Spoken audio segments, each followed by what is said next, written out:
ID காரிடார்ஸாக இருக்கட்டும், இல்லை ID corridor, கிண்டி, OMR, இங்கே எல்லாமே பார்த்திங்கன்னா முக்கால்வாசி இடம் வந்துச்சு அப்படின்னாலே அதை வந்து ஆக்குபைடு ஆயிடுது அப்படிங்கிறத நம்ம பார்க்குறோம். ஏன்னா அங்கெல்லாம் ஐடி ஹப்பாக இருக்குது அப்படிங்கிறப்ப வெளியிலேருந்து வர்ற அத்தனை பேரும் அங்கே வந்து ஸ்டே பண்ணுறாங்க.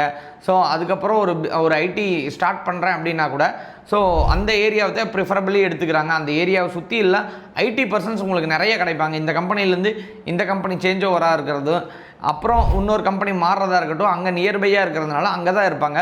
ப்ரிஃபரபிளி சவுத் சென்னை எல்லாமே வந்து ஐடி ஹப்புக்கு உண்டானது தான்.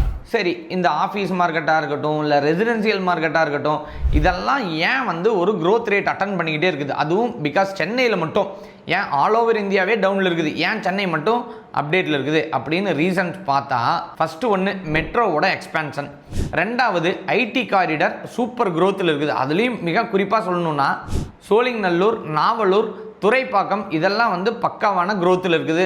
அதனாலேயே இன்க்ரீஸ் இருக்குது அப்படிங்கிறது தான் ஸ்டாட் இருக்குது. அதில் முக்கியமாக south Chennai and west Chennai எடுத்துக்கலாம். அதில் தாம்பரமாக இருக்கட்டும், பெருங்களத்தூராக இருக்கட்டும், போரூராக இருக்கட்டும், பூந்தமல்லியாக இருக்கட்டும், இந்த ஏரியாலாம் ரொம்பவே ஃபாஸ்ட்டாகவே க்ரோத் ஆகிட்டே இருக்குது. ஸோ எதனால் அப்படின்னா மெட்ரோவோட இம்பேக்ட்டும் ஒரு பெரிய ஜாஸ்தியான ஒரு விஷயமாக தான் பார்க்கப்படுது.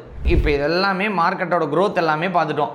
இப்போ எங்கெங்கெல்லாம் நம்ம கவனமாக இருக்கணும் அப்படிங்கிறது நம்ம பார்த்துடலாம்.